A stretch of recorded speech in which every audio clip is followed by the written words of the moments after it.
Welcome back, guys. My name is Patrick, aka Chief Pat, and today bringing you guys sneak peek number 2 for the new update coming out in Clash. So today's sneak peek was that we're going to be having a revamp of a couple of spells we have in the game already, including the Earthquake spell and the Poison spell.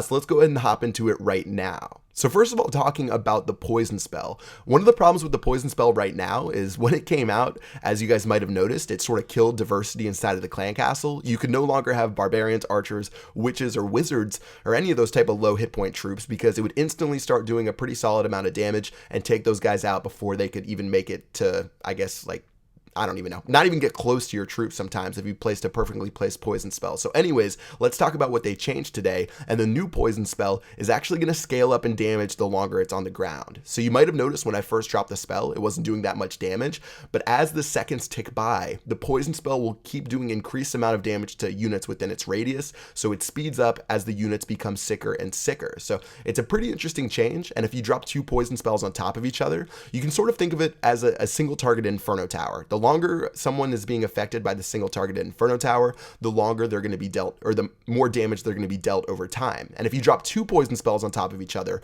let's say rather than 12 seconds it takes for the poison spell to do a max amount of damage, it'll cut that in half and be only 6 seconds. So it just makes it so it accelerates faster and the poison spell will reach its cap damage a little bit quicker. I tested it out on heroes as well. It still didn't work that well, so I don't recommend you use it against heroes. But one cool thing about the new poison spell is it actually reduces the attack rate of defending troops that it's being used on. So you could use it on a dragon inside of the clan castle, and that dragon's actually going to attack your troops less quickly, which turns out to be a pretty nifty thing when you use it inside of some of your attacks.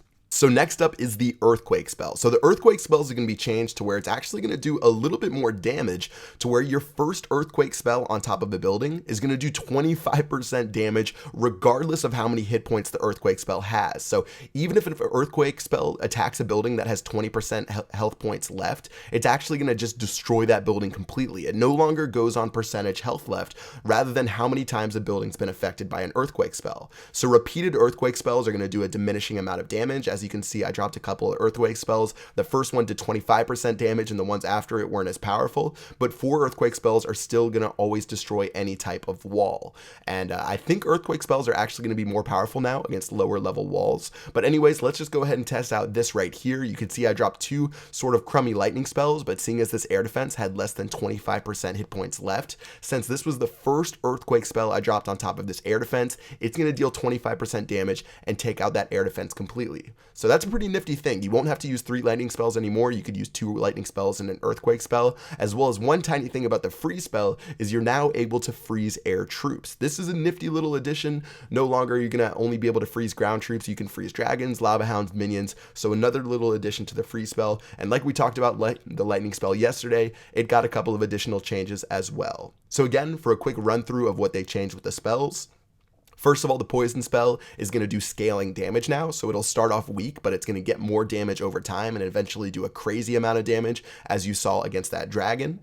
For the Earthquake spell, the Earthquake spell is going to deal way more damage regardless of the building's current hit points. It's just going to do 25% damage on the first spell that you drop on a building, and then each other spell that you drop on that same building, it's going to do a diminishing amount of damage. Trust me, I tested it out, and I actually dropped like 50 Earthquake spells on a single building using the development build, and it really didn't kill the building, like 50 Earthquake spells, so that you can see how the damage goes down. And then finally with the freeze spell will be able to freeze air troops, and you can finally get rid of those dragons and lava hounds that are super annoying inside of the clan castle. So that's going to do it for the spell revamp video. I hope this made complete sense to you guys. I'm going to link some more stuff inside of the description below if you guys want to check it out. But some pretty neat changes. I really like especially the poison spell change. So it makes it so you can use different troops inside of the clan castle instead of just dragons and lava hounds and stuff like that. So yeah, pretty awesome stuff. And it's going to be interesting as well to see how those new Earthquake spells are implemented into the game to sort of assassinate a couple of buildings. Anyways, that's going to do it for this video. I hope you guys enjoyed. If you did, make sure you drop a like, and until next time, I will see you guys with sneak peek number 3. Peace out.